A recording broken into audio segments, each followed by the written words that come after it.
We'll wait for others to join.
Welcome back, everyone, to the week 7 tutorial of the course Fluid Mechanics.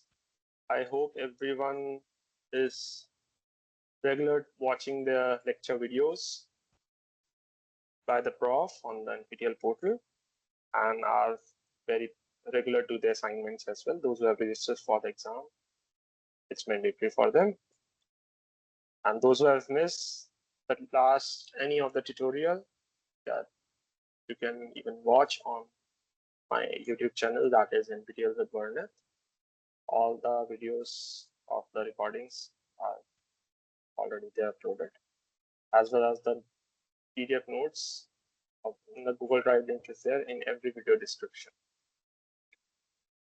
So in the last topic, last tutorial, we did the topic of hydrostatic forces over the flat surfaces and the curved surfaces.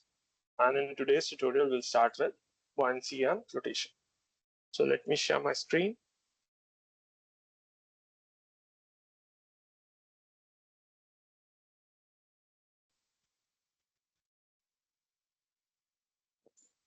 Okay, I think my screen is visible now. Great. Okay. So let me write. The topic for today is buoyancy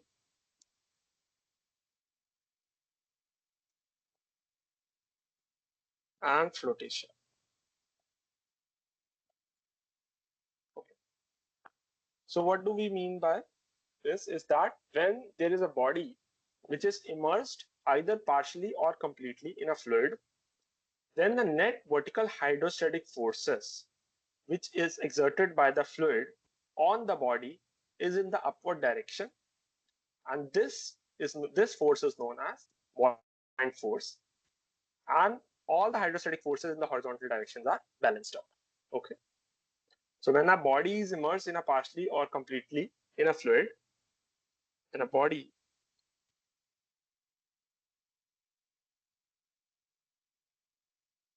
is immersed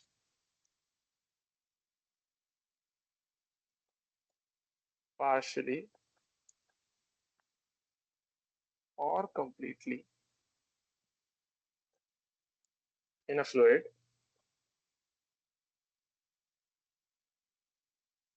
the net vertical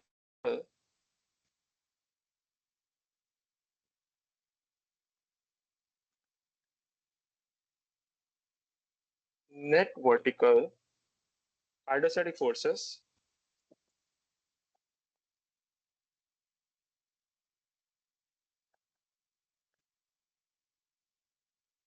exerted by the fluid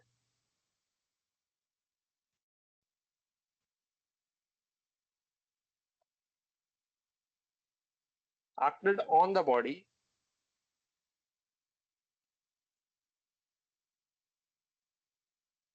in the upward direction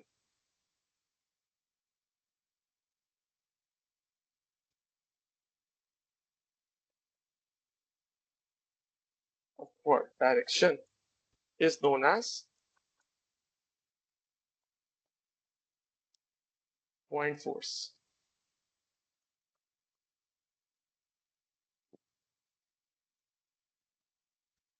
Is known as buoyant force and is balanced in horizontal hydrostatic force. Okay, and is balanced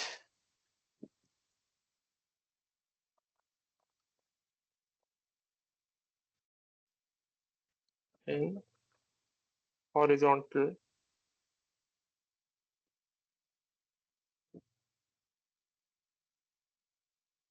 static forces.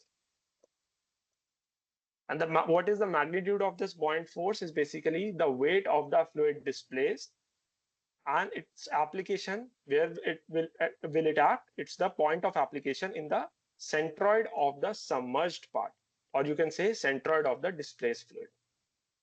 Let me write the magnitude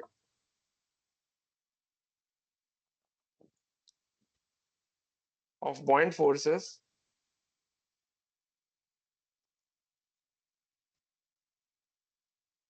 the weight of the fluid displaced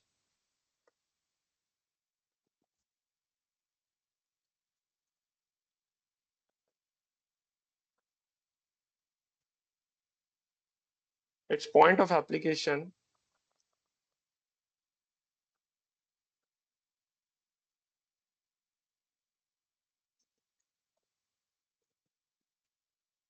is the centroid of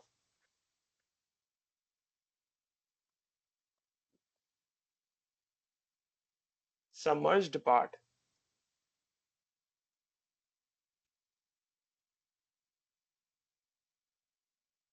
or you can say centroid of displaced fluid.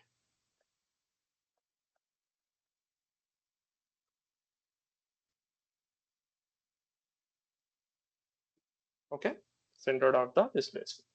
So what do I mean by this? Suppose I have a body like this, an arbitrary shaped body. So I'll make 2 copies of it. Copy,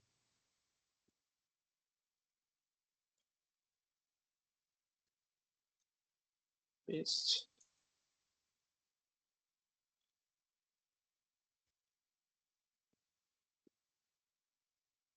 paste. Okay. All right. So there is a pressure force which will act over the body. All right. There will be a pressure force. Okay. What happened?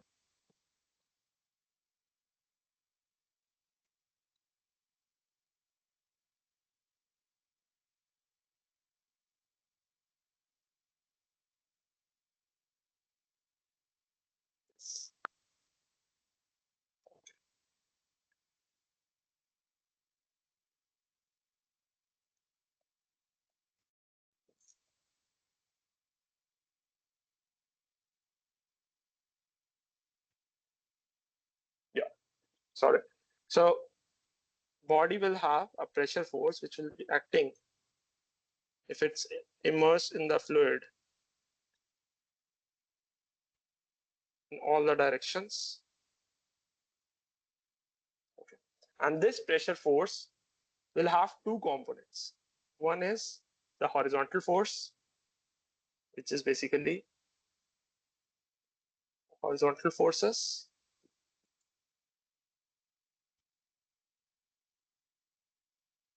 Okay. And there are vertical forces.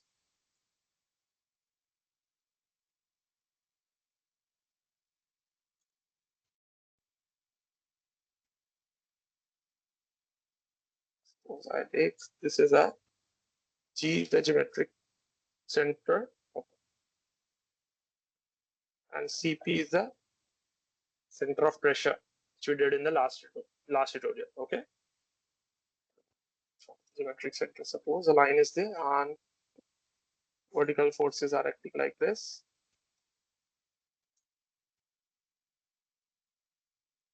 Okay. So all the horizontal forces are balanced and the vertical forces are imbalanced. So there will be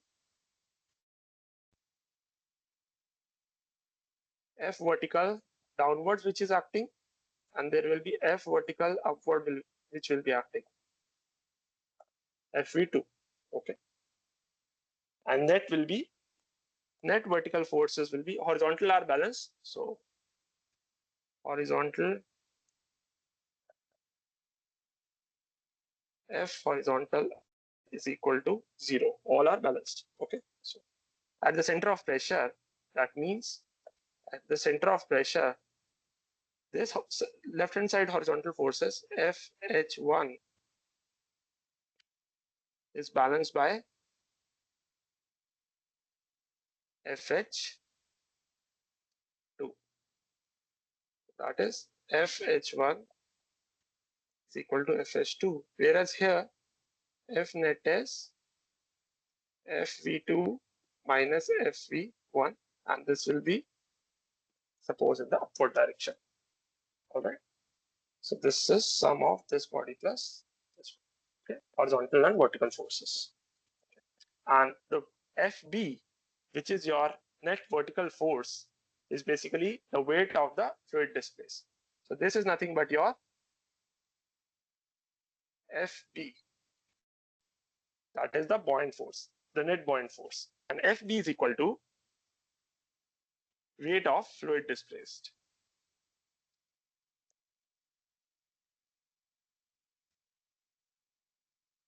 At how much fluid you have displaced when you immerse it into the fluid, the body into the fluid. Okay. And this acts at the, suppose I have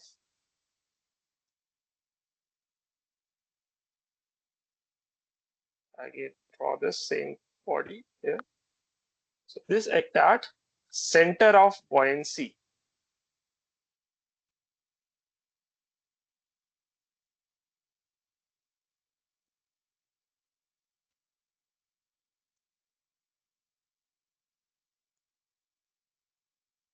So this acts at center of buoyancy, that is denoted by symbol B.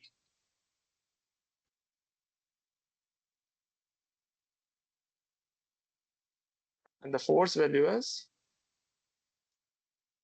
FB, that is upward direction. Okay, center of buoyancy. So we can have two examples here where there will be FB force or not no FB force. Okay, let us take examples. So first one, suppose you have a surface like this and the body is like this. Okay, and it is kept inside a fluid with a free surface here. Okay, so obviously because of the weight of the fluid above this body, there will be a vertical force which will be acting in the downward direction. So the liquid column which is above this curved surface, which we did in the last session. So there will be a net vertical force FV. Okay, so there will be a net vertical force, but there won't be any hydrostatic force because below this surface in here there is no liquid which will uplift this. Okay, it is touching the flat surface below, so there is no hydrostats are present which are allowing the object to get displaced above. Okay, as no hydrostats are present,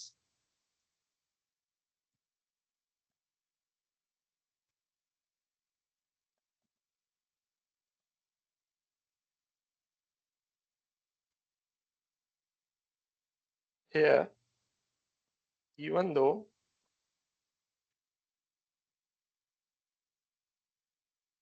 F net is weight of liquid present. Okay, therefore FB is 0. FB is 0. Next case will be, suppose like this. Again, I have a flat surface, but this time the object is like this. Okay. And again, there is a liquid column above the free surface here. But this time, there are hydrostats present below this. So there will be force presence here. Okay. And there will be net buoyant force. Okay. Because hydrostats or presence of liquid is there. So hydrostats are present as hydrostats of fluid are present here. Therefore, FB weight of fluid displaced. How much fluid you have displaced by the body. Okay. All right. Any doubts still here to anyone?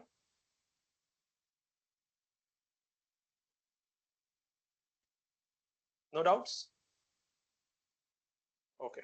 So we'll understand what is center of buoyancy. That is the point of application of the buoyant force.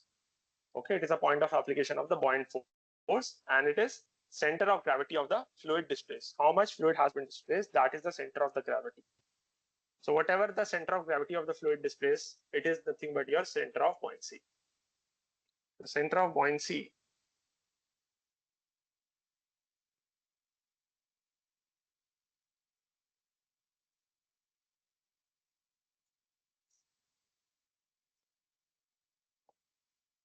it is the application, it is the point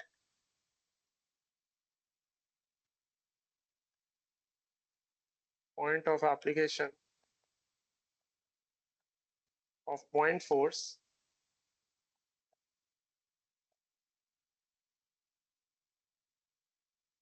and it is center of gravity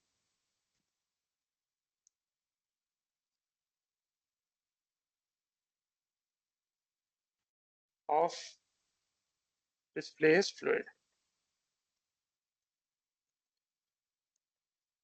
Okay. And center of gravity and center of buoyancy always lie inside the body.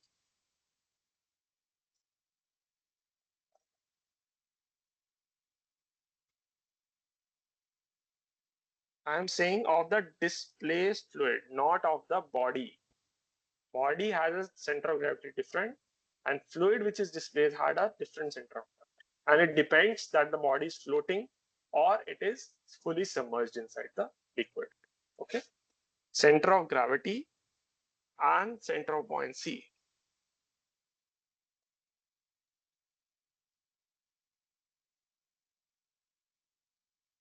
Always lies inside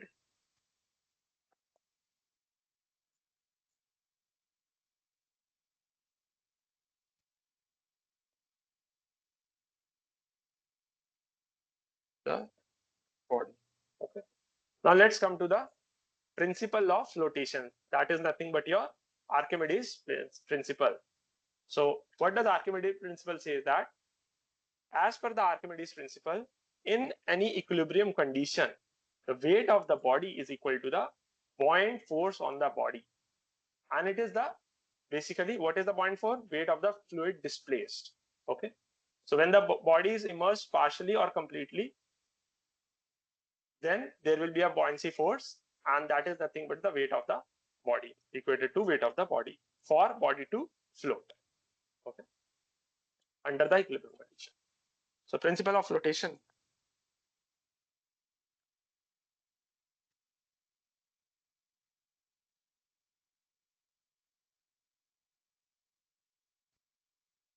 That is your Archimedes.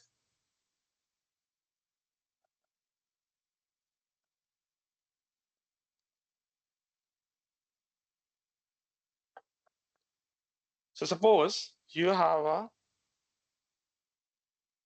liquid with a free surface here, and you have an object inside it.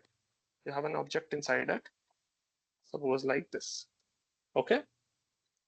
The object has a density of rho b. Rho of the body is rho b. Right. So what will be the weight of this? Weight is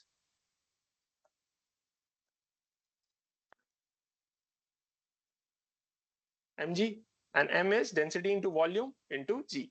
So density into volume into g. So rho of body into g into volume of the body. Okay, volume of the body, that is Vb.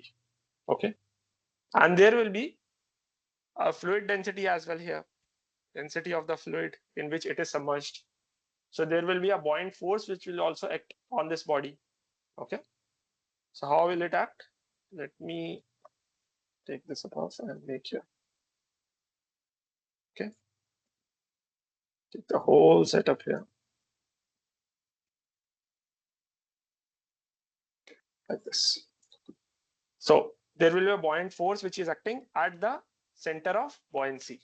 Center of buoyancy. So let us take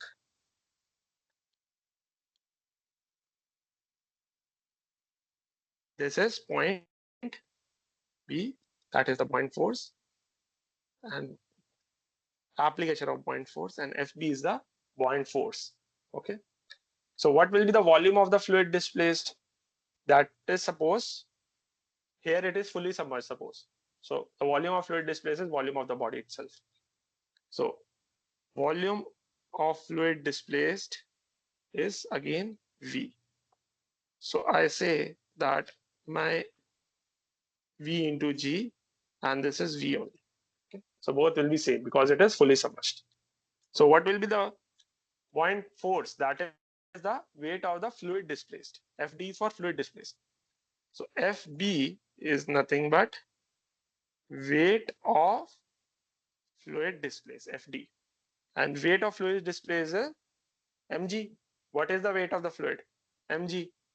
M is density of the fluid into G, density of the fluid into G, and sorry, mass is nothing but, weight is nothing but mg, and M is density into volume. Okay, density of the fluid into volume of the fluid displaced into G. Okay, so I can write density of fluid into G into volume is nothing but your FB. Okay, and this is the weight of the body. Weight of the body. So for the flotation, weight should be equal to FB. Weight should be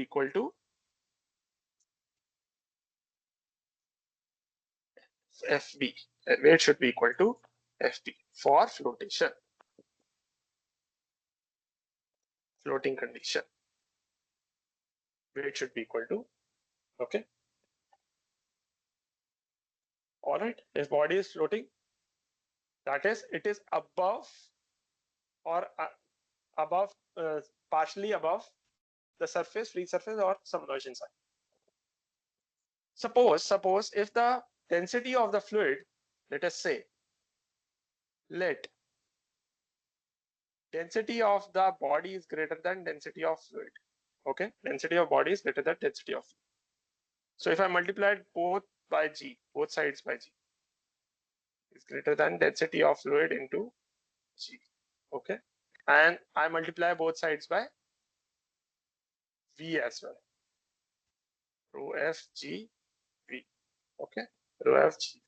So this is nothing but your weight of the body, which is greater than weight of fluid displaced. That is rho of the fluid G into volume of fluid displaced. That is nothing but your weight of body is greater than buoyant force. Okay. If the weight of the body is greater than the buoyant force, that will lead the body will sink inside. The body will sink inside. Sink condition. Okay. So what to do here? So what to do here so that my body should not sink? What to do for the body not to sink? For body not to sink, what can be done? Since we know that weight of the body is greater than density of fluid into G into volume of fluid displaced. So this thing is constant. Density of fluid remains constant because it's the property of the fluid. This remains constant, gravitational constant on a planet, but this can be changed. This can be changed. So you can increase it, increase the value, okay, so that it is equal to weight of the body. Okay, weight of the fluid displays equal to weight of the body, such that weight of body is equal to Fp for flotation.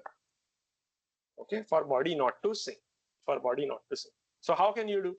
So volume of the fluid displaced is nothing but area into depth or height, you can say. So what you can do, you can have a ship. That's why you see the ship have a larger areas. That's why the buoyancy force is there, which is uplifting it and making it float over in the ocean.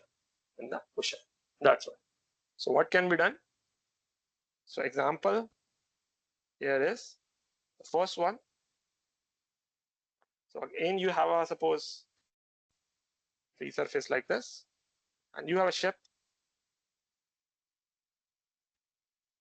like this. Okay. So this is a liquid. Okay. So what you have done here, you have increased the surface area. This surface area you have increased. Okay. So there will be hydrostats present, which will create net force. That is nothing but your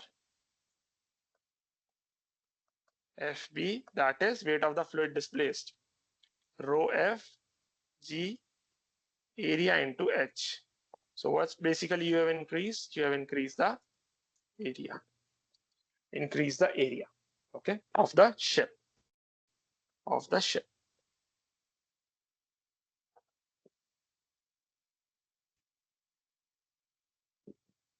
Therefore, increase the VFB. This implies area of fluid displaced and increased. This implies FB is increased. Okay, FB is increased.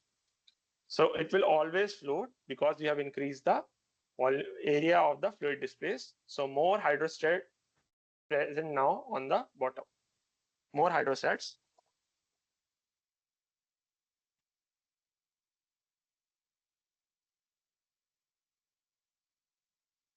Present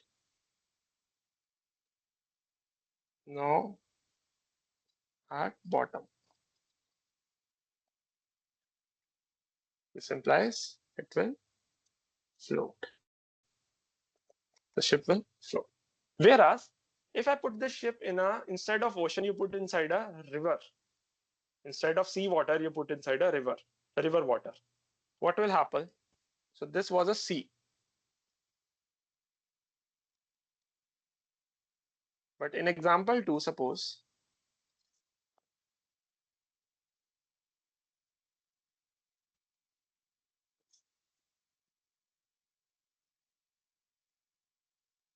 there is a ship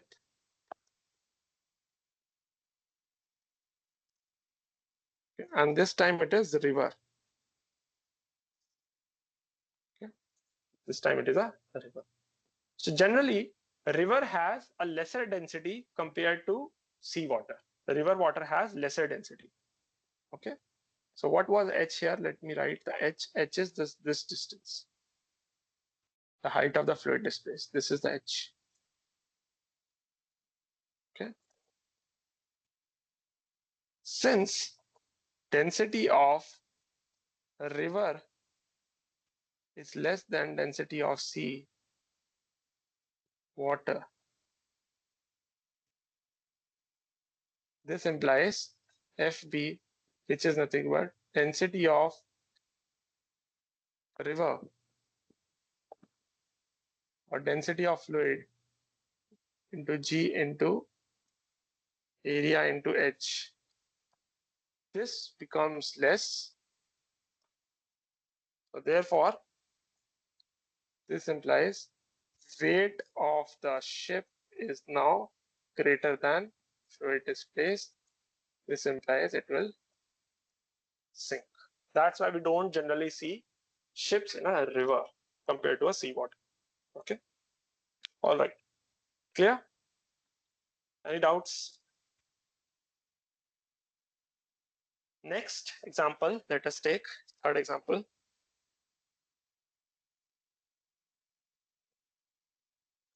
The third example is like you have a weighing machine, you have a beaker filled with water, and you are weighing that machine with a weighing that beaker with a weighing machine by putting some blocks inside it. Either it's an iron block, wooden block. Okay, let us see.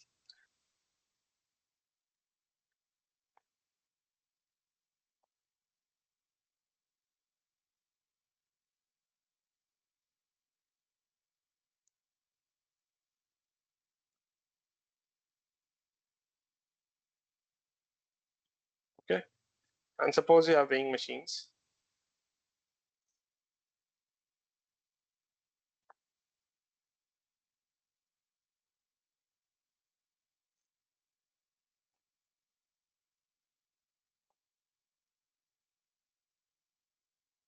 Okay.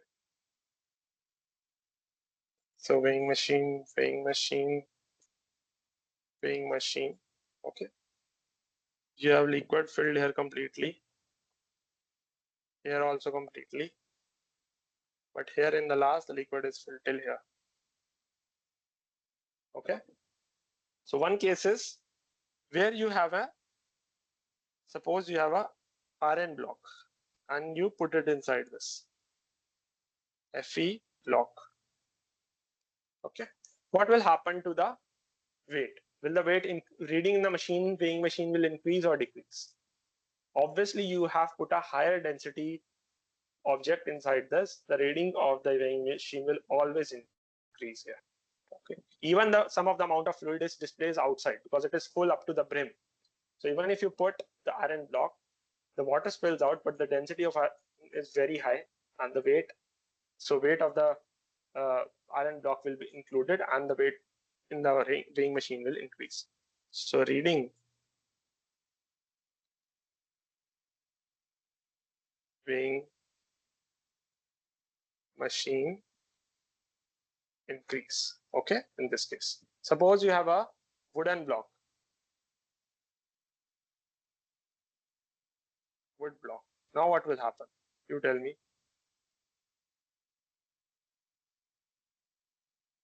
So suppose the wood block is that the amount of fluid which is displaced and the same amount of density of the wooden block is there. So what happens? Which is floating. You are not dipped it. Let me write it here like this. It is not dipped inside. Okay. So you have displaced this fluid, and the amount of fluid which has gone out, same amount of wooden block is there. So reading will remain same. Reading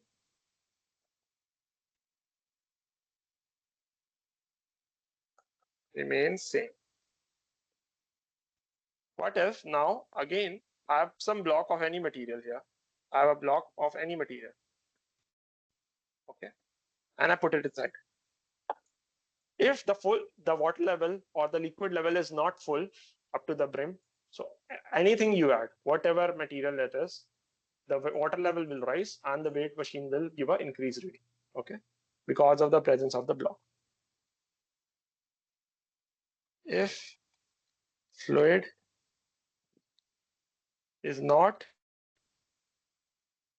full up to brim,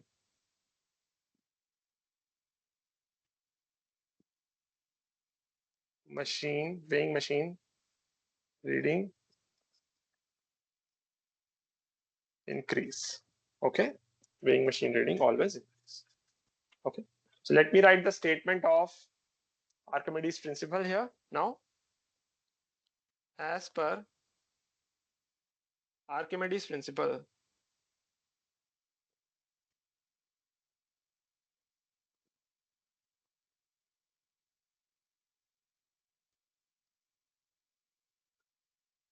In equilibrium condition,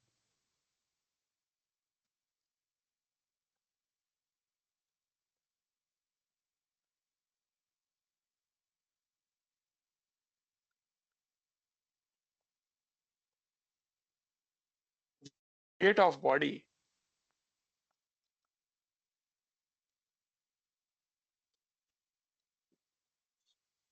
is equal to buoyant force on the body.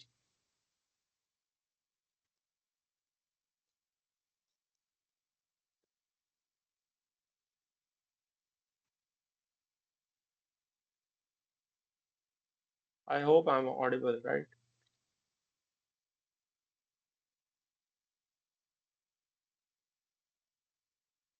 Okay, great. Is equal to the buoyant force on the body, and it is the weight of, and buoyant force is nothing but the weight of the fluid displaced. Okay.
Hello, I'm audible now? Okay, great.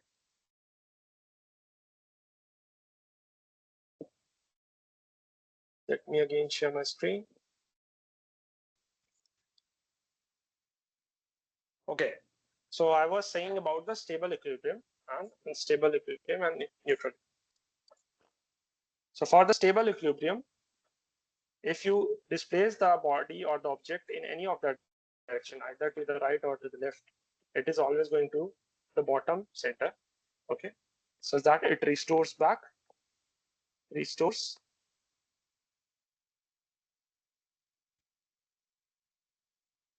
So this is known as stable condition.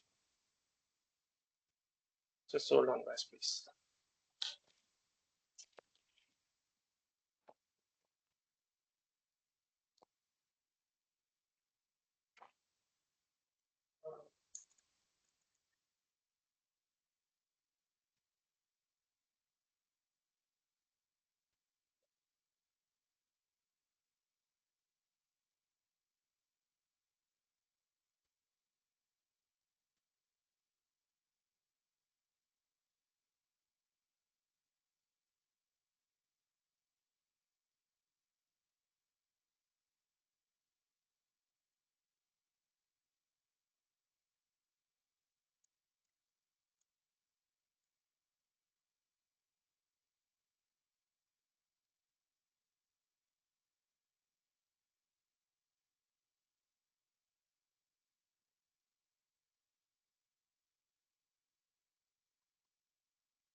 Okay, I'm audible. Hello. I don't know. Yeah. Okay, I'm audible. Great. Let me again verify as well. Yes, I'm audible. So this is a stable equilibrium condition. Okay, stable. Whereas the unstable equilibrium will look like something like this. So suppose your surface is now like this. Okay, surface is like this.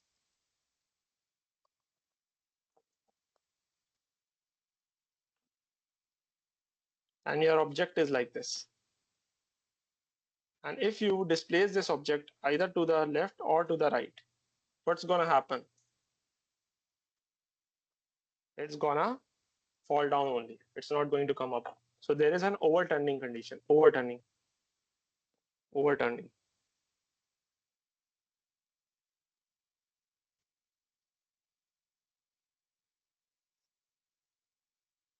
So this leads to a condition of unstable unstable condition. Okay. And third is if your surface is flat like this. Okay. And your object is like this. So if you displace suppose to the right, so it's going to the right only. Okay. So this is a neutral condition. So this is neutral equilibrium. Okay. There are three kinds of equilibrium. That is stable, unstable, and neutral. And what are the conditions, equilibrium condition for a completely submerged body? Let us see. Okay.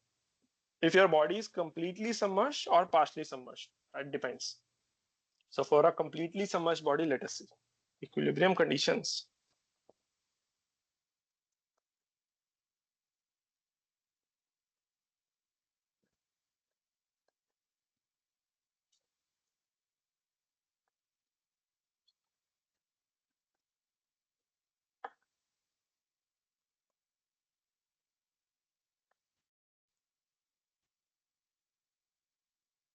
For completely submerged body.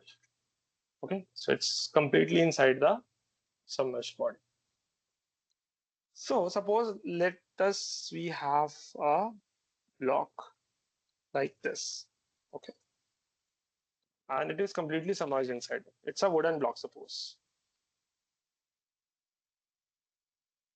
Wooden block. Whole of the block is wooden. So what will be the center of gravity where the whole of the weight is acting? Okay, so let us say this is the G, which is nothing but your center of gravity. Center of gravity.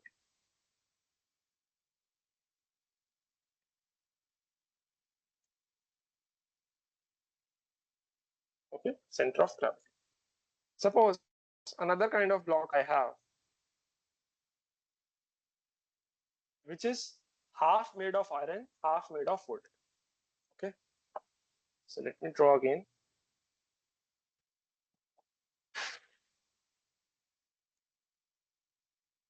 So it is half made of iron, half made of wood. So this is wood, and this is iron, that is Fe. Okay, iron. Now you tell me where will be the center of gravity. So most of the weight is inside the iron. Wood has a lesser weight, lesser denser, less dense compared to the iron. Okay, so most of the weight will be towards the upward side. Upward side. So centroid and center of gravity are two different. Centroid is the for the object in the geometrical part, whereas center of gravity is the point where the whole of the weight is acting. Okay? So geometric center is centroid. Let us say this is centroid.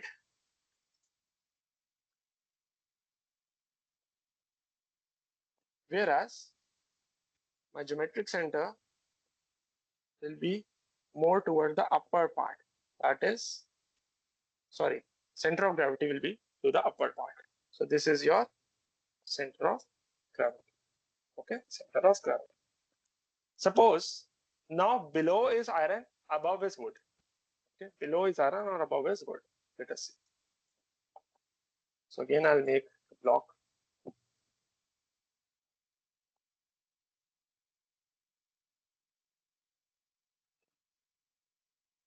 Now again, this is again centroid. Okay, but this time below is iron and above is wood. Wood, and this is iron. That is Fe. Okay. Now you tell me where will be the center of gravity, because iron is denser, more of the amount is towards the bottom side. So this will be the point of center of gravity, that is G. Okay, G will be here. Alright. So for a completely submerged body, example are like submarines are there, okay, and partially submerged bodies are like ships or boats. Okay. So completely submerged bodies, I can write example submarines. Okay, or you can say floating balloons. So you have seen floating balloons. Okay, they are completely submerged in the atmospheric air. I can write here floating balloons. So now let us say any of both of the case we will study, this case as well as this case, okay, which is completely inside the inside the okay. So suppose this is my free surface. This is my free surface of liquid. The first case where my above part is of iron, below is of wood. So first case, that is this case.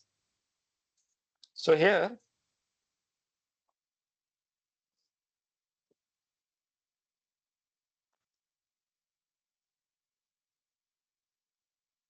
my geometric center was here. Oh, sorry, center of gravity was above. Sorry, center of gravity was above, in the above part, above section. Okay, whereas the buoyant center of buoyancy is below. Center of buoyancy, that is the geometric center of the fluid displaced. So here whole of the body is there. So there is, it is nothing but your centroid only. So centroid is the geometric center for right now. Okay, because my centroid is here and my center of gravity is here. And fluid is displaced completely, that is, a complete block is displaced. So centroid and center of buoyancy is the same.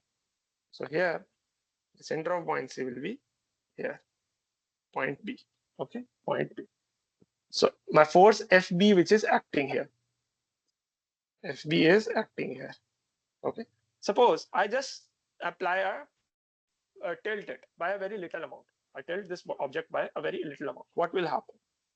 So if I tilt this,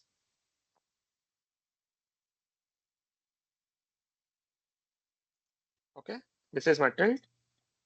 So this will be my G now, and this will be my B. Okay. So FB is force which is acting here, and G has the weight, this weight of the body, weight of the body. So how do you see this is a clockwise motion is happening here. FB is trying to pull up, weight is trying to go down. It's a clockwise couple is there. It is nothing but your overturning couple. And where is overturning couple happening in our condition? Sorry. Where does the overturning couple happens? It's the unstable condition. Unstable condition. Okay. So weight of the body. So overturning is happening. You apply some couple here. Applied couple. Applied couple. Okay. And because of that, the condition happens like this. Okay. Or you can say a clockwise condition is happening. That is your overturning. And this is nothing but your unstable equilibrium. Unstable equilibrium condition. Okay. Now suppose the other case, which is this. Let us do this case.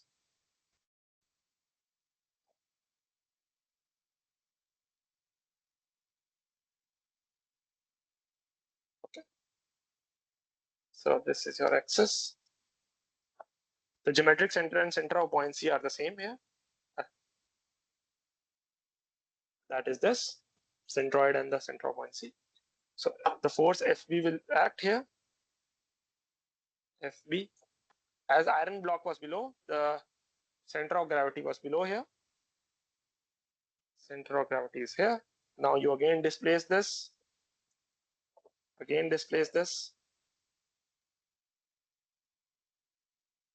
Okay. This time your B is here. And your G is here. So there is a weight that is acting. Weight of the body. And there is a buoyancy force. Because of this, if you observe, there is an anti-clockwise motion which is happening. Anti-clockwise motion.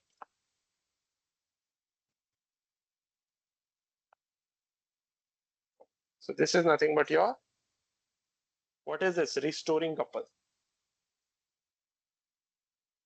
So after the displacement, it's trying to lift up back, the restoring couple. So this is your stable condition. Stable equilibrium condition. Stable equilibrium condition. So two conditions we have studied, stable and unstable. Okay. Any doubts in this? No doubts?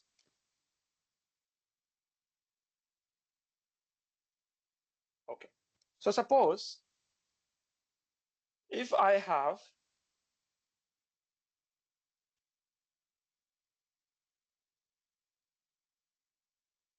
a beaker like this, okay, filled with water.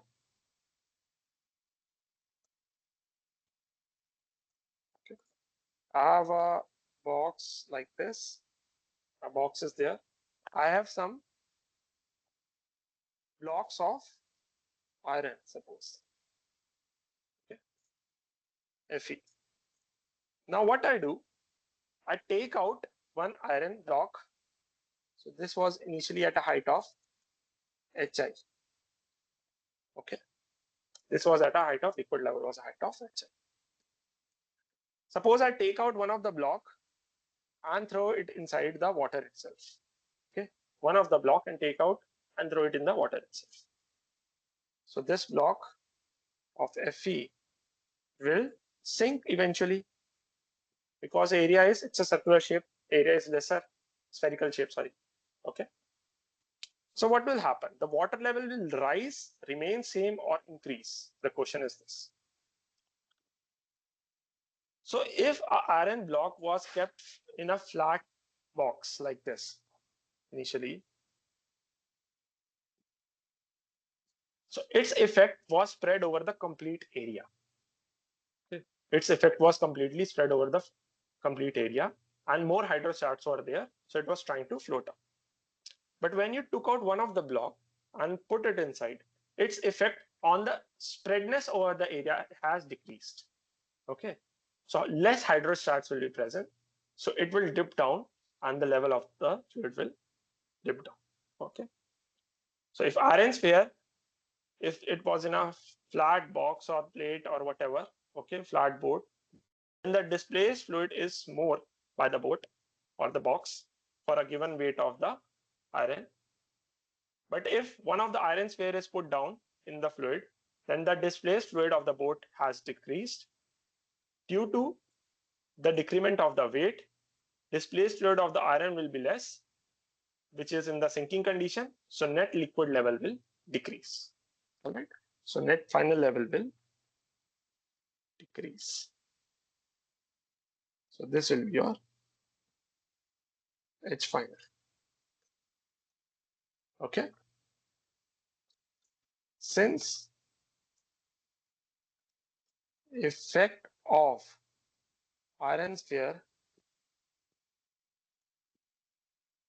was more when kept in a box,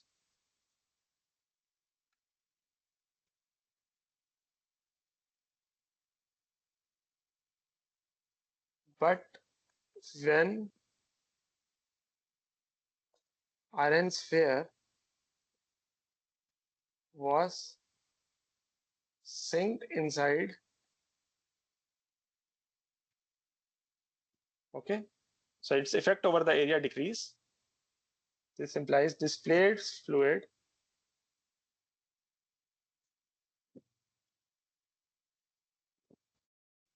decrease. This implies water level decreased. Okay, water level.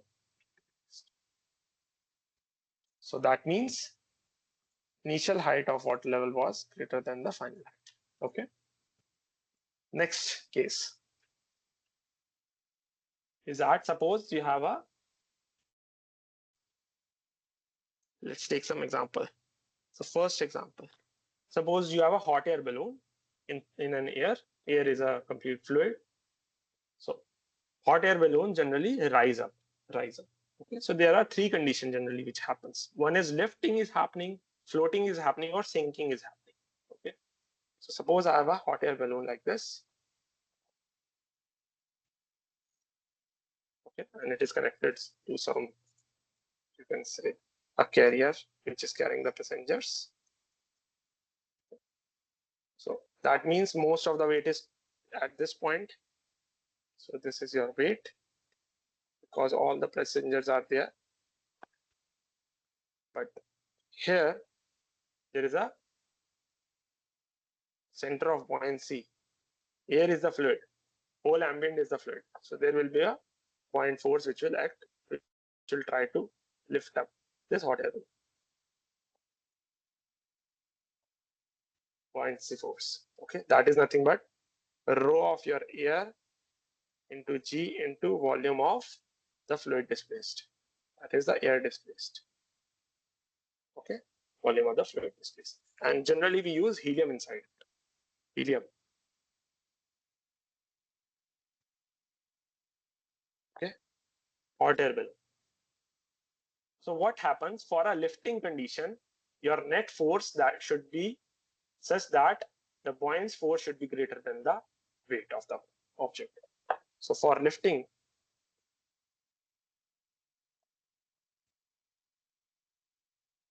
hot air balloon, your net force should be FB minus weight. Okay, W. That is your net buoyant force. Okay. But for a stable condition, if you want to float, once you have reached a certain level, for float,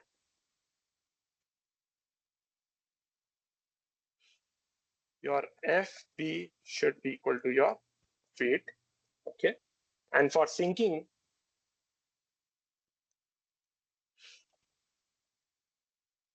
your 0.4 should be less than,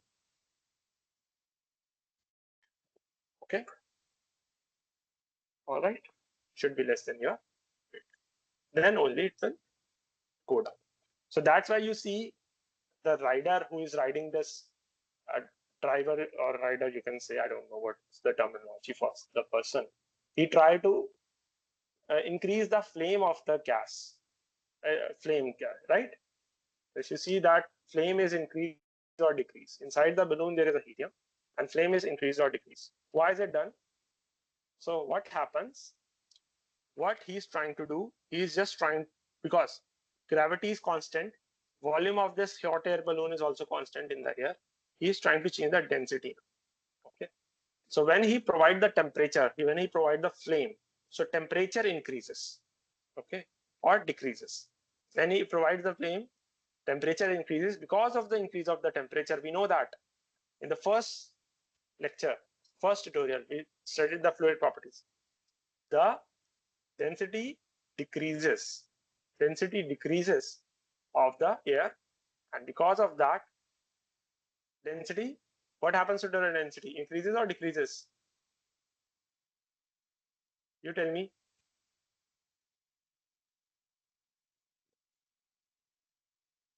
I'm waiting. So with the increase in temperature, density decreases. Okay. So fluid displace will be like it's trying to, buoyant force will trying to increase up. Okay, by increasing the temperature or decreasing the temperature. Okay, so by increasing temperature or decreasing temperature, density changes, because of which the buoyant force increases or decreases. All right.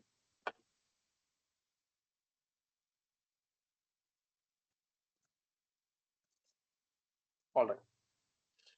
Similarly, for a submarine, suppose I have a submarine like this.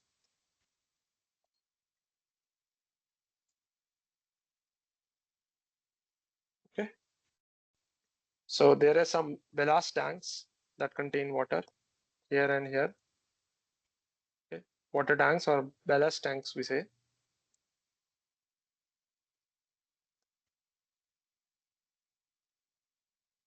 Okay. And there is some eyepiece to look outside. So again, most of the weight of this submarine is towards the downside. That's why you see all of the machinery is on the bottom side, so that your center of gravity is below and center of buoyancy is above. So you want that it should be they are able to float or sink. So you want that center of buoyancy should be above compared to the center of gravity. This case, for stable condition, center of buoyancy should be above and center of gravity should be below. That's again the scenario. Similarly was here in the hot air balloon also. Center of gravity was below, center of buoyancy was above. Even if the air tried to turn it, the overturning couple, there won't be an overturning couple, there will be a restoring couple in that scenario. Okay. So here the weight is acting.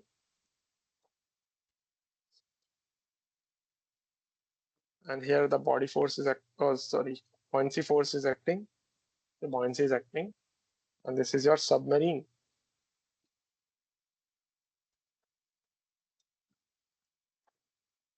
So for a stable condition, the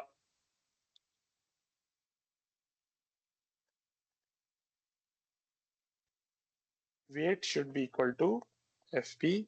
For sinking condition,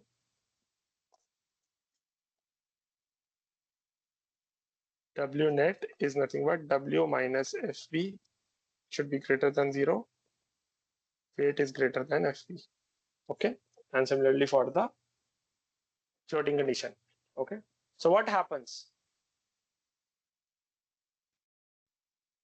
For to float, your weight should be equal to FB. Okay. So what do they do? there is a pressurized fluid in this ballast tanks. Okay, in the ballast tanks, there is a pressurized fluid here, and the water is released such that your FB increases and become equal to the weight. Sorry, weight decreases such that it becomes equal to the FB. Okay, and but if you want to go above, so your FB should be more, then what you will do, you have to take out whole of the water out of this ballast tanks. Okay, and for if you want to travel incline, so in one of the ballast tanks you will release, other you will keep it like this, so the submarine go like this. So suppose I release from here, it will lift up more. I don't release from this side, it will remain stay. Okay. Okay. So for a completely submerged body, let me write the final point.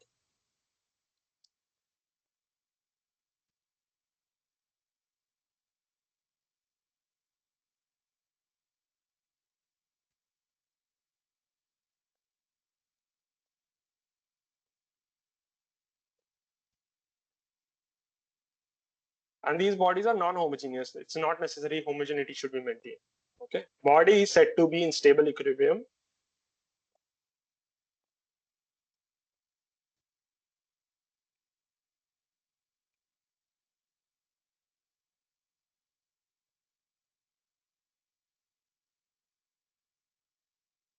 when your center of buoyancy is above center of gravity. Body is said to be in unstable equilibrium when P center of buoyancy is below G, where overturning couple will happen. Previously, restoring couple was there. And it's said to be in neutral equilibrium. Neutral equilibrium when B coincides G. Okay. So for completely submerged body, center of buoyancy is nothing but your area center, or you say centroid of that non-homogeneous body, as I told previously.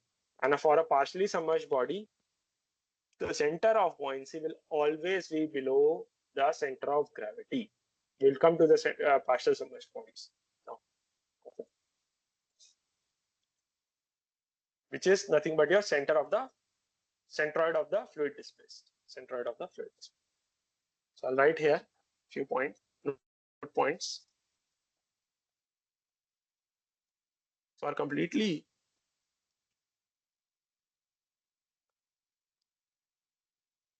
submerged body,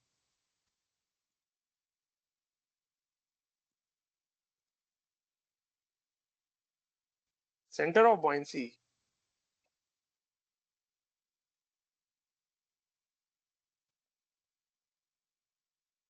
is the area center,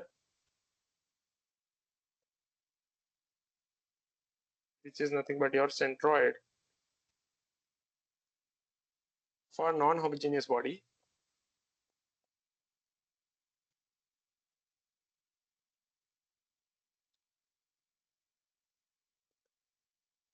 Whereas for partially, this was completely submerged bodies. For partially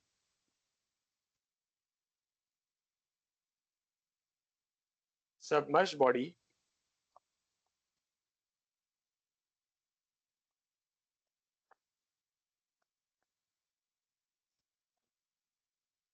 B is always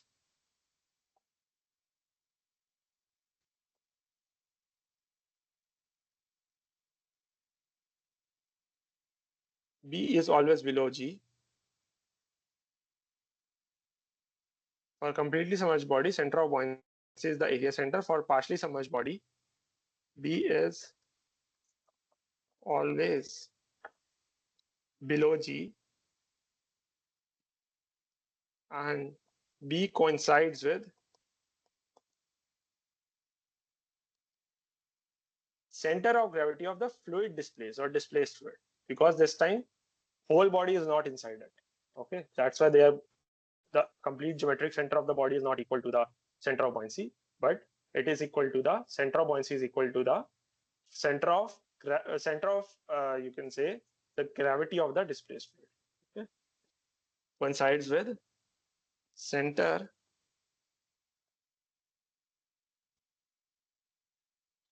of gravity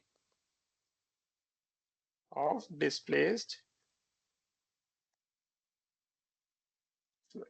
Okay, center of gravity of displaced. Now let's come to the equilibrium condition for partially submerged bodies. Equilibrium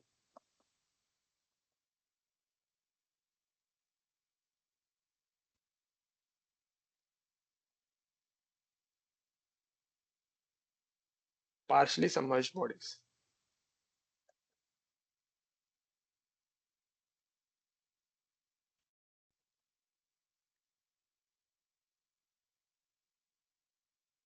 Okay,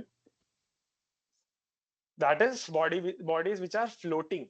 Okay, you don't want body to sink. If sink is there, then it is completely submerged. Okay, you want at least the body should float. So when will the body sink?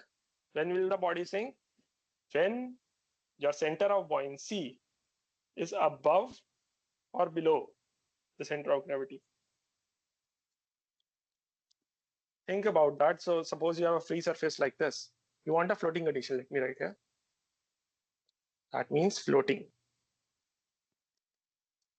That is, your weight is equal to buoyant force. So suppose you have a free surface like this.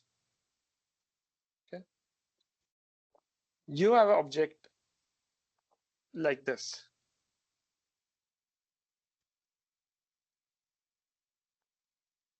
So here you can see that the center of gravity will be below because most of the material is below.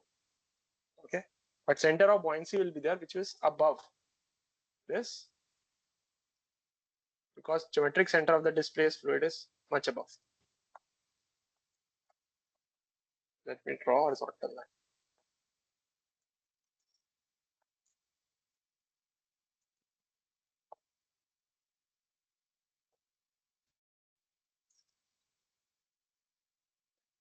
Okay, so this time, what will happen? This will be a stable equilibrium condition. This type of body is not possible. Okay, because floating bodies, we want maximum volume of the body should be above the free surface. Okay, so if you see the ships, maximum volume of the body is above the surface. Okay, the ship you see in the above side of the in the air, basically not inside the liquid. Most of the volume is above the free surface. Okay, in the air.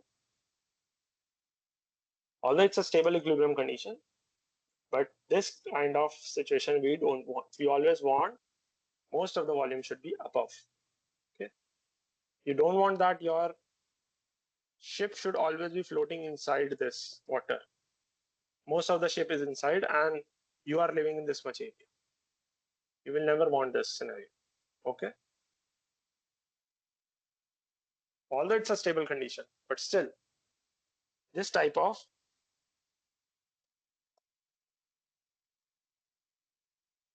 body not possible.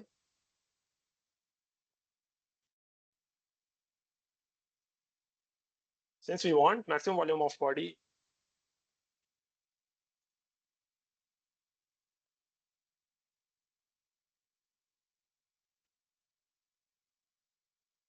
body above free surface.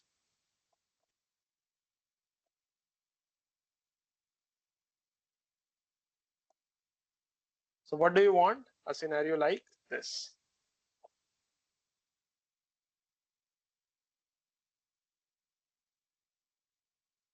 Okay, yeah, most of the scenarios like this.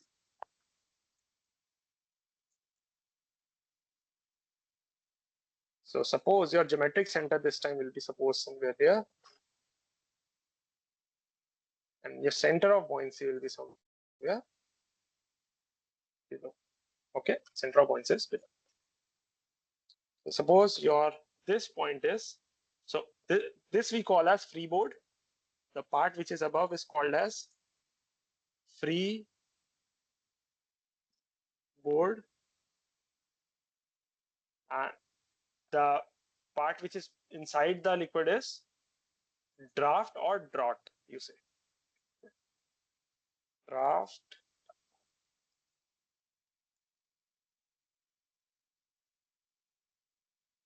or you say it as draught. Okay. And this point is called as keel.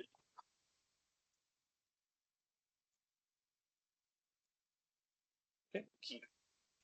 Let us mark 4 points here. Let me mark 4 points here. P, Q, R, S. P, Q, R, S. Okay, these are the 4 points. P, Q, R, S. So I'll draw these 4 points below.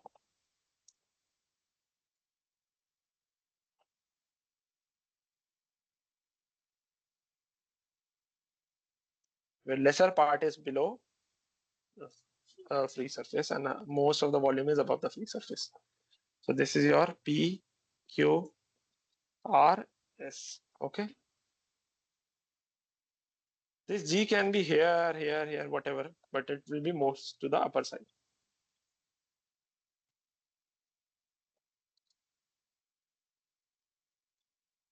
So basically this is the fluid which has been displaced so far. So it will be the center of buoyancy, or you say that center of gravity of the displaced fluid. Okay, both are same for now. Now you will tilt it. Now you will tilt this body. Okay, by some angle. Let us see, different conditions will come now. So I have tilted this body in such a way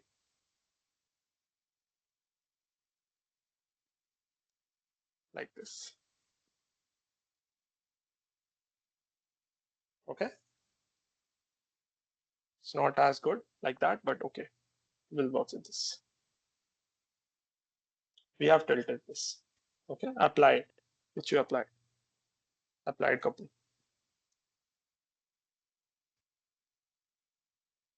Okay, so now your new 4 points will be P dash, S dash, Q dash, R dash. Okay, these are your new points. Okay, you have tilted it by some amount. Okay, so after tilting, what your object body, the one which is in below this, the free surface, how it will look like? So it will look like something like this.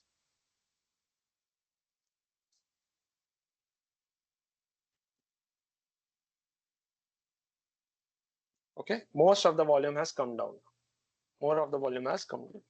So this is your point P dash, Q dash, R dash. So R dash has gone below and S dash have come up. Okay, and this is your new volume which is inside it. Okay, inside. So eventually most of the volume is towards the right hand side.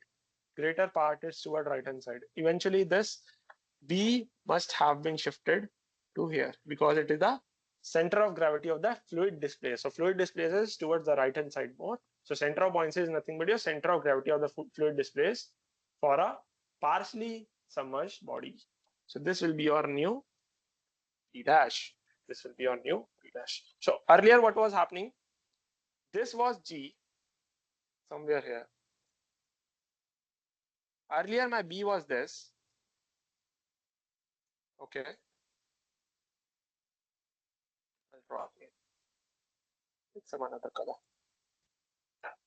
Now my B dash will be more here.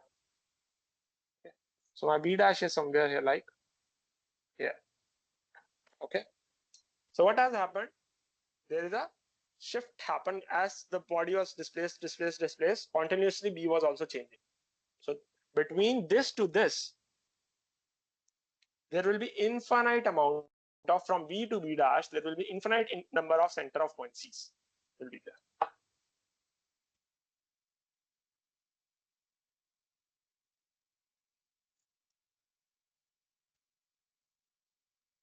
infinite number of center of buoyancy from B to B dash. Okay. And B shifts towards the right as volume of the displaced fluid increase at the right.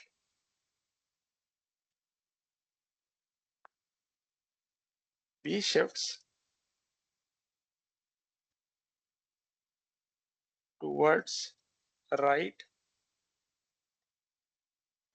as volume of displaced fluid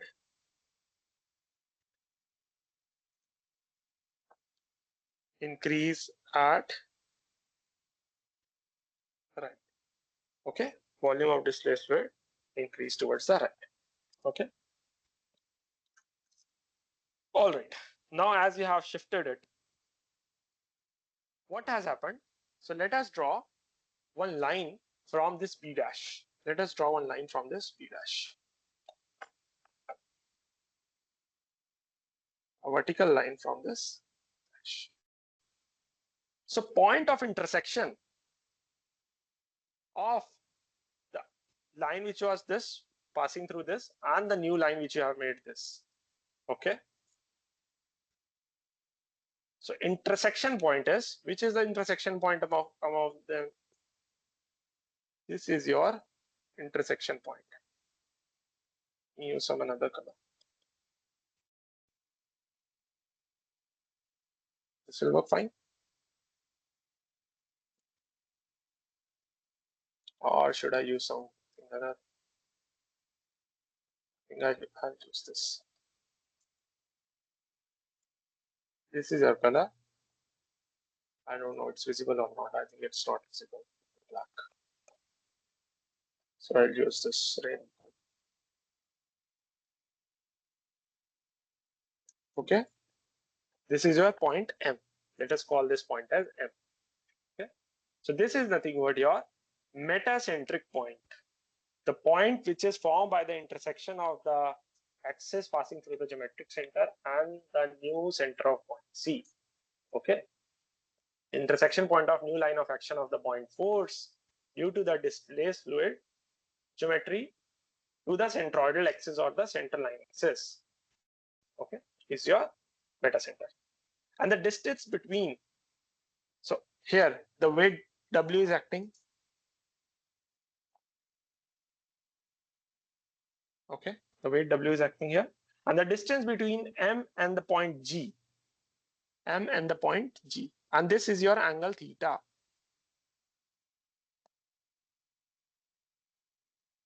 That is theta angle, that is angle of tilt.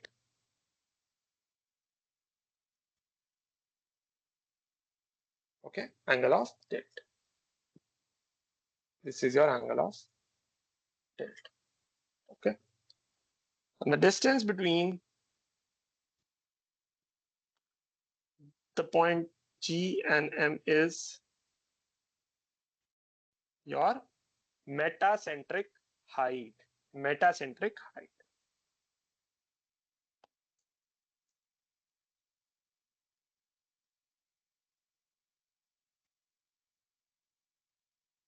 This is your metacentric height. And the distance between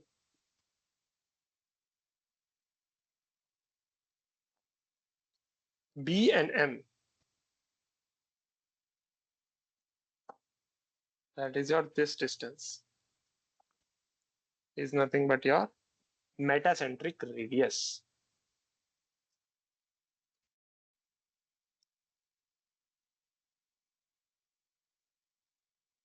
Metacentric radius. Okay, metacentric radius. All right. So what happens now? There will be two conditions. Either M is above G or G is above M. B will always be remaining below both of them. Okay. So let us take two conditions. Case one. When you have tilted, your axis was like this. Okay. Your G was here. Your B was here. And your M was here. Okay. Your B dash was here. And suppose this was the intersection line. Okay. So here weight was acting.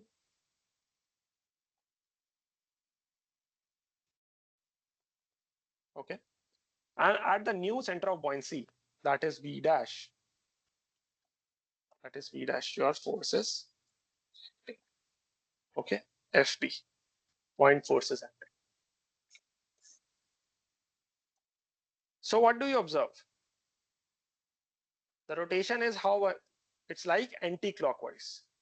The rotation is like anti-clockwise. So this is going down and this is going up. Similarly, this is going up and this is going down. It's like anti-clockwise. So this kind of couple is a restoring couple.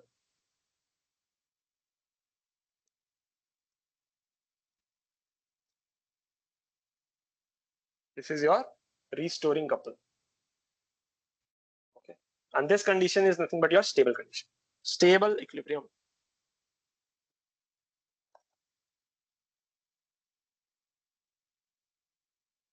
This is your stable. So this was distance how much? G. Just hold on. So this is GM. This is your angle theta. So this will be, if you draw a perpendicular, so draw a perpendicular here. So this will be GM sine theta. Okay, this is your GM sine theta. And what will be the restoring couple value? It will be equal to weight into distance, force into perpendicular distance. So force into perpendicular distance. Okay, that is weight into GM sine, weight into GM sine theta. All right. Case 2.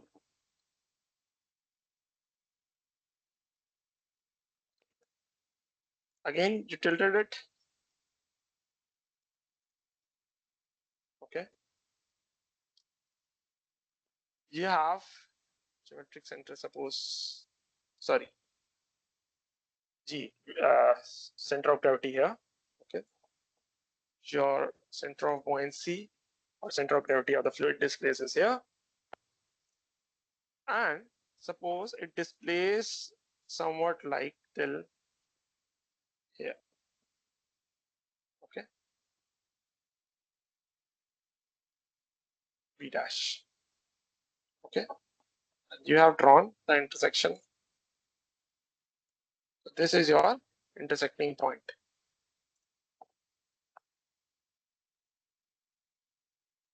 This is your point. M this time. M is below G. Okay. So here weight is acting.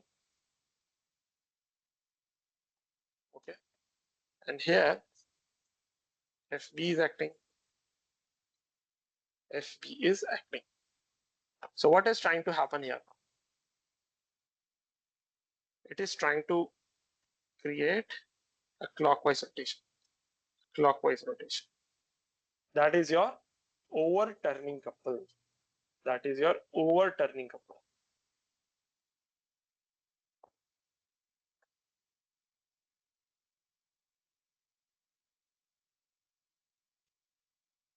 So it is your unstable condition after displacement. Unstable equilibrium. Unstable. Okay. And how our neutral equilibrium will look like? Let us see. How our neutral equilibrium will look like. Let us see. So suppose you have a spherical body for a neutral equilibrium. You need to have a spherical body. Suppose this is your water level. Okay. The object is like this. Most of this is above and some part is below. Okay, so the geometric center will somewhere lie here. Sorry, center of gravity will lie here. Weight will act. Okay, the center of buoyancy, let us suppose, is here. And in this displaced fluid, the center of buoyancy or center of gravity is this. And this is your FB. Okay, FB. So even if you turn this, okay,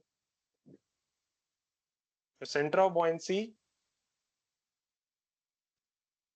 even after you just twist it towards the right, okay, even after you twist it, what happens?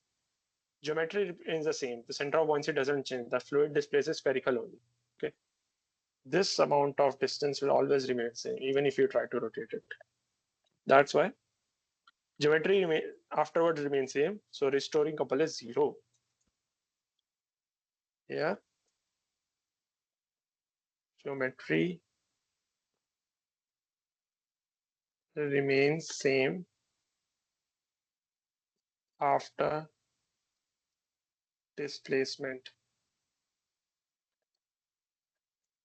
This implies restoring couple is 0. This implies it is neutral equilibrium condition. Okay, neutral equilibrium condition. All right, any doubts?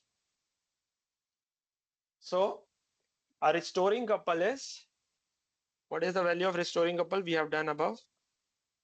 Restoring couple, this value, weight into GM sin theta, is nothing but weight into GM sin theta. Okay, or for theta small, for small theta, sin theta can be equal to tan theta. So it is weight into GM tan theta. And for stable equilibrium, your G should be below M. For unstable, your G should be above M. And for neutral, G and M should be at the same point. Okay. So from here, what we can say, for stable equilibrium, G should be above M, that is GM should be greater than 0. For unstable equilibrium, GM should be less than 0. And for neutral equilibrium, GM should be equal to 0. Okay. For partially submerged bodies,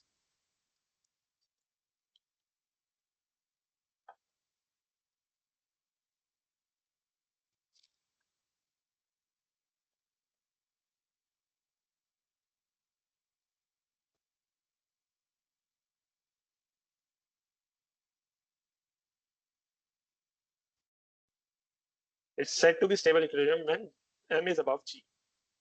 A body is said to be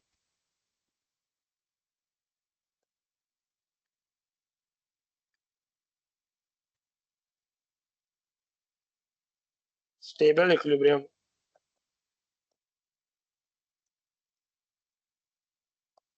when M is above G. A body is said to be in unstable equilibrium when M is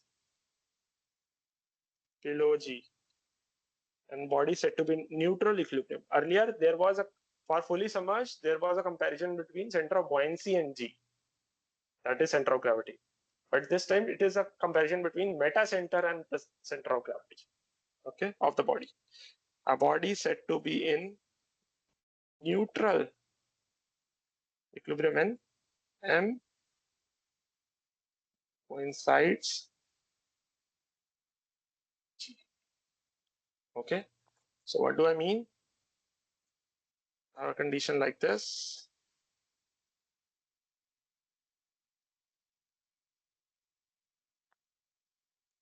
So B is always below.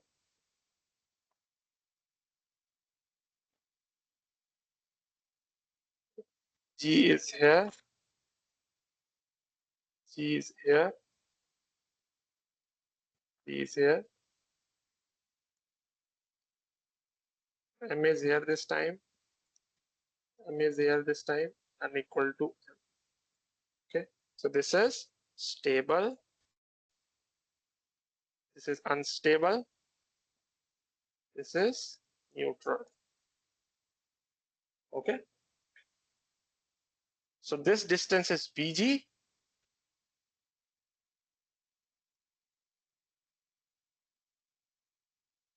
And this distance is BM.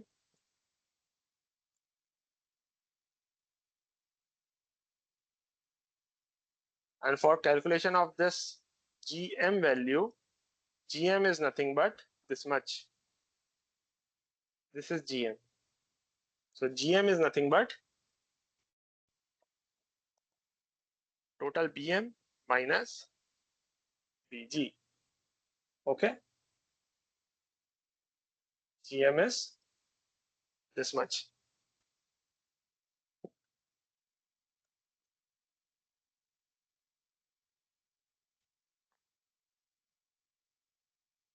And for stable equilibrium, GM should be greater than 0. Okay.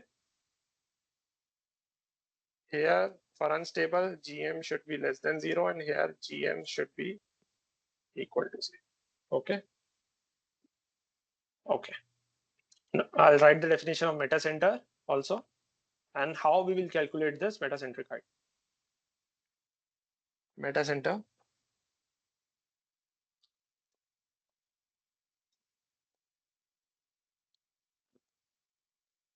it may lie inside or outside the body.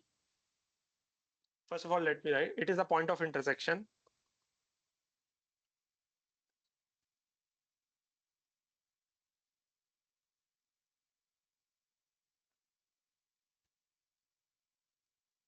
of line of action,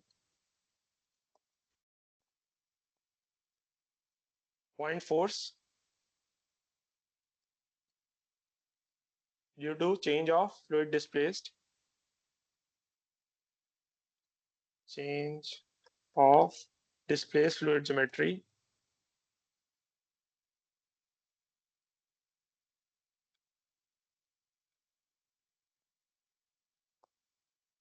to distance between that is basically a centroidal axis to centroidal axis or centerline axis. Okay. It metacenter may lie. It may lie out inside or outside. Metacenter can be above the ship also in the air. It doesn't matter. Okay. Lie inside or outside, but the body outside the body, but center of buoyancy is nothing but your center of gravity of displaced fluid. So center of buoyancy and CG, center of gravity,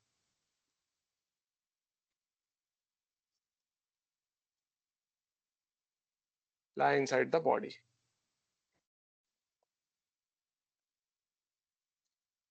Okay.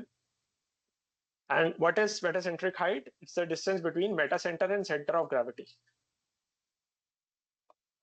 Distance between metacenter and center of gravity is metacentric height. Okay. And there is a way to calculate the metacentric height. That is basically your GM, which I'm saying. Okay. And there is a way to calculate the GM value. Okay. How? One way is analytical method is there. Okay, analytical method. Just hold on for a minute, please.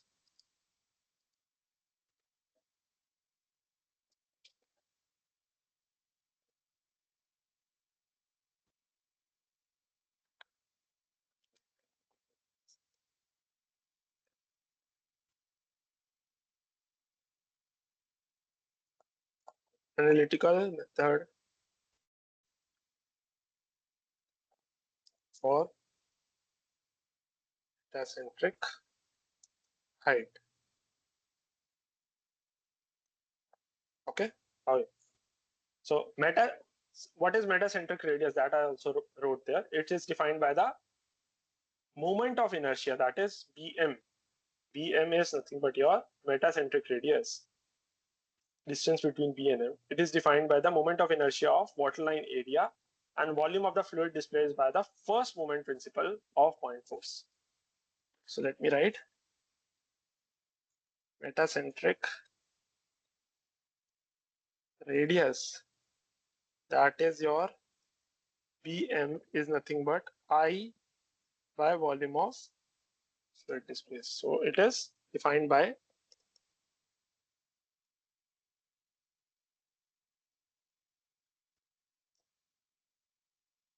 the moment of inertia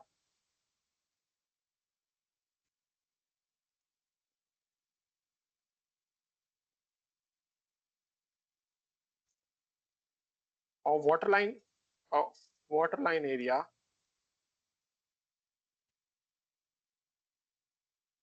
and volume of fluid displaced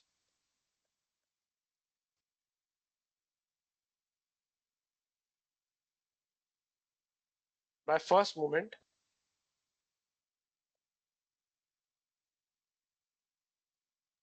principle of point forces.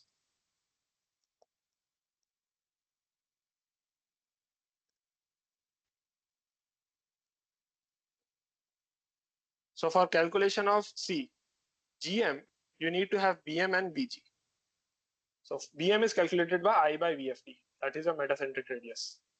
Okay, I by VFD. So I is nothing but your least moment of inertia of waterline area about the tilting axis. What do I mean by this? Suppose you have a ship whose top, okay, I'll make a ship first of all.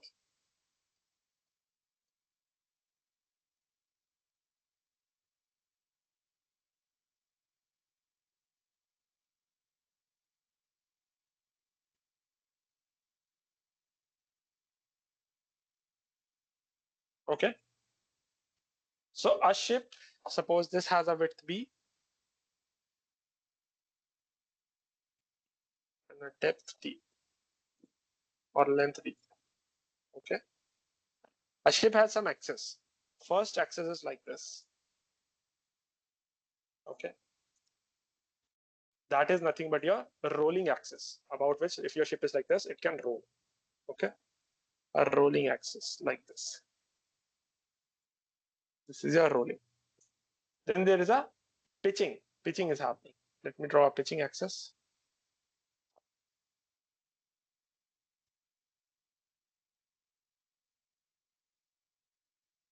About this.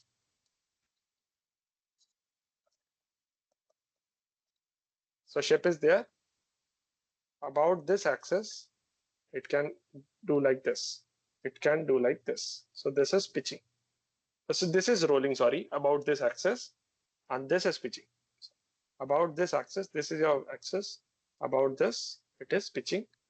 And about this axis, vertical, it is rolling. Okay.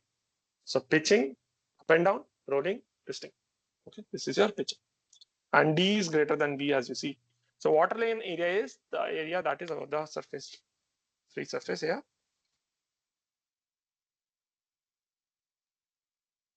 Okay. So it is, let me draw.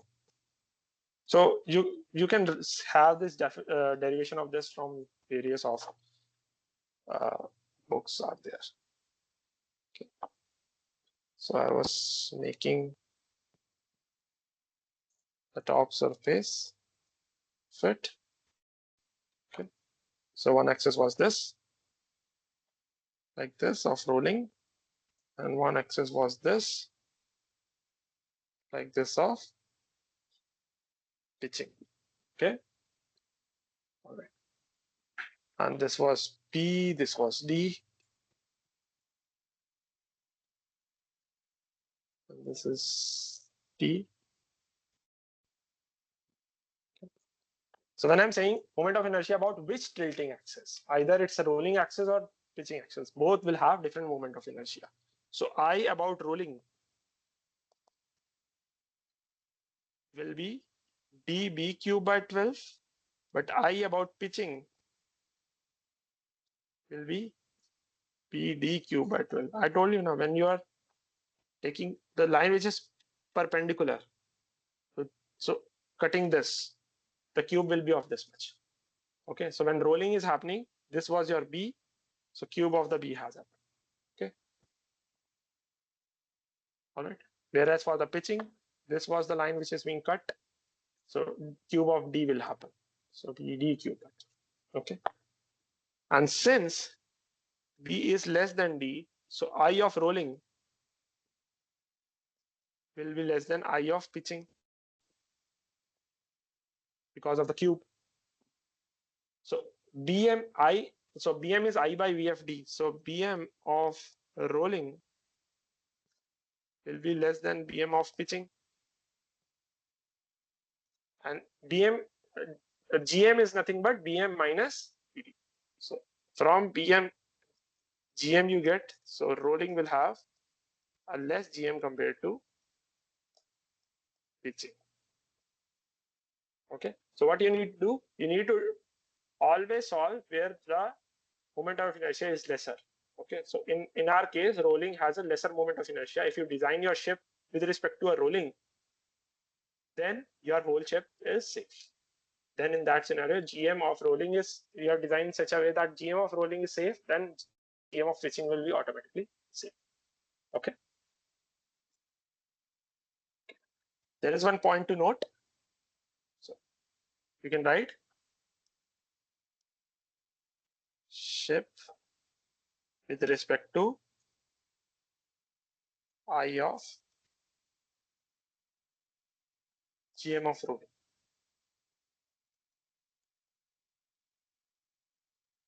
This implies GM of pitching automatically safe. Sorry, automatically safe. Now, point to note here.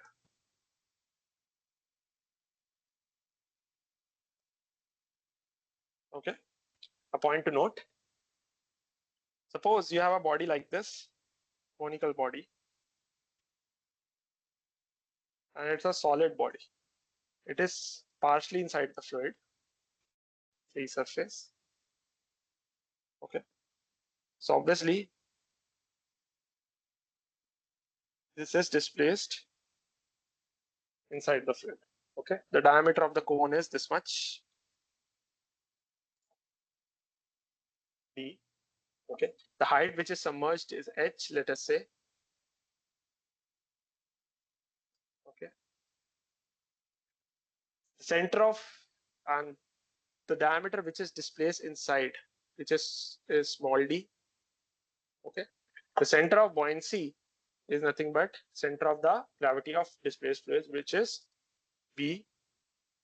Okay, and distance from the cone end is nothing but 3h by 4, is nothing but 3 small h by 4. Complete height of this is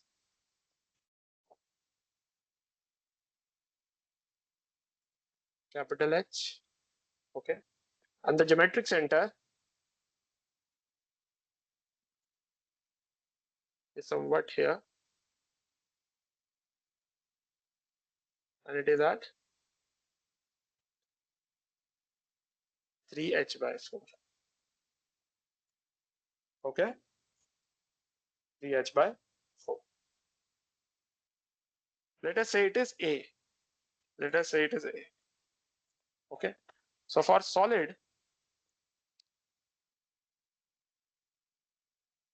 cone, A is 3 capital H by 4 from the apex. Okay. And how much will be BG? BG will be capital 3H by 4, A minus small 3H by 4. Okay. So this distance minus this distance gives you this distance. So A is 3H by 4 minus 3H by 4.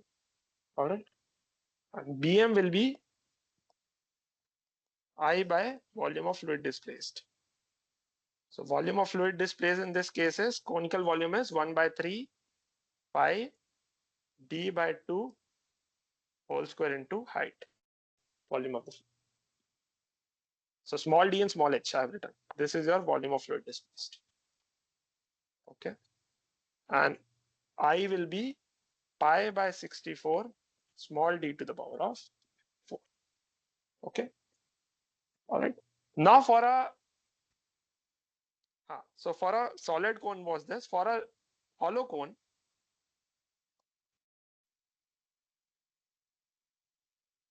your A will be 2h by 3. But this distance will be 3h by 4 because liquid has filled inside the solid cone and it hollow cone, and that will behave as same as what your solid cone in that sense. So GM will be BM minus P0. Okay, you will get your metacentric height. Okay. Now let's come to another topic of time period of oscillation.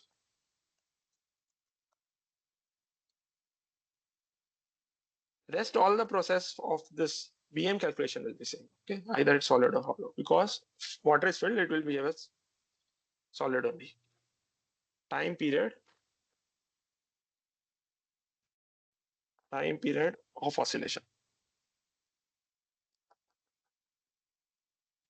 So as you know that our ship will pitch. Okay, so there will be time period of oscillation. Suppose you have a pendulum, simple case. This is your pendulum and you displaced it. Okay, so it will try to go from left to and fro like this.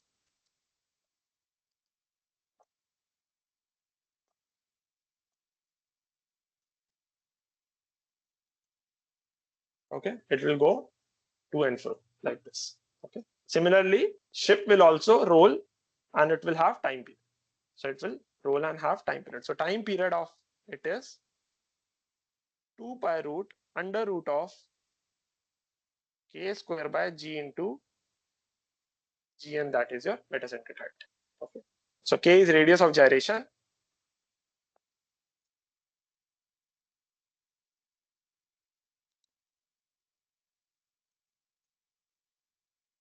And gm is metacentric height. During rolling, it will.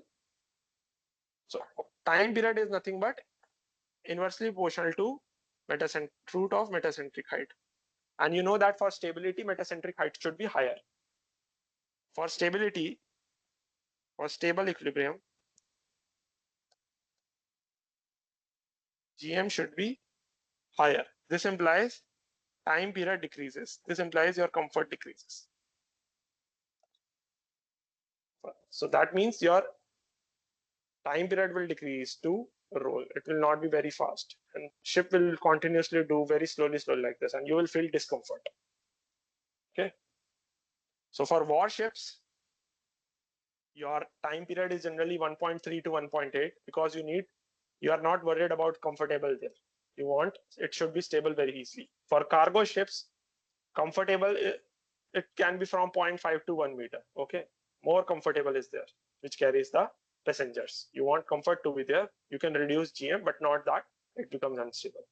And for boats, GM can be 4 meter because they can restore easily. Okay.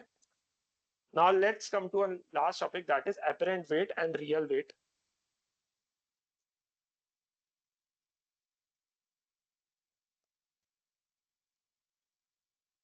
And real weight concept. So suppose your spring mass system, okay, and there is some weight mg which is acting, and there is some tension T which will act. Okay, tension T will act, and this whole setup is in here for right now. Okay, so tension here will be equal to nothing but your mg. Another scenario where your liquid layer is there, free surface, and whole of your fluid weight is inside the fluid. Okay, so again tension will be here. So here buoyancy force will also be there, right? So FB will also be there. So here what will happen? Tension plus FB are in the positive direction and mg is in the negative direction. So net force to be in equilibrium, net force should be equal to 0. Okay, so mg is nothing but, tension is nothing but mg minus FB. So tension reading in the weighing scale suppose will be mg minus F. So real reading by the scale. So suppose you have a scale here, meter scale, which is reading. So here it will read tension to equal to mg, but here it won't read tension equal to mg. It will be tension will be mg minus point force in the scale. Okay, this is your scale. And third scenario is like partially submerged. Again, you have a fluid layer, but this time your body is partially submerged. Okay. So again, mg will be there, but of how much? Only of this much will be displaced. So buoyancy force will be by this much. Okay, but mg will be of the full body. So again, buoyancy force will be there. Now you have to tell me what will be the tension in the, will there be tension or not, and what will be its value.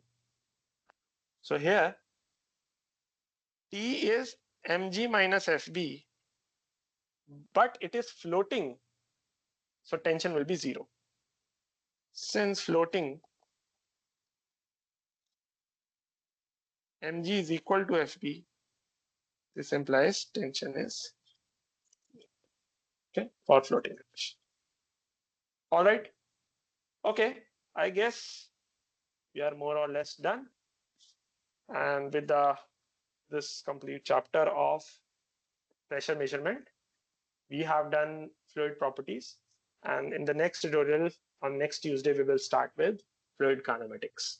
Okay, so those who have missed any of the lecture videos or my tutorial videos, so it's on my YouTube channel. YouTube channel name is Nptel with Varnit. Okay, this is my YouTube channel. You can check out the lecture videos. I'll update all the PDFs in our Google Drive. Link will be there in the each video description, as well as a sheet will be shared by the NPTEL team, where you can see all the links to the videos as well as Google Drive. So I'll see you in the next lecture. Till then, bye-bye.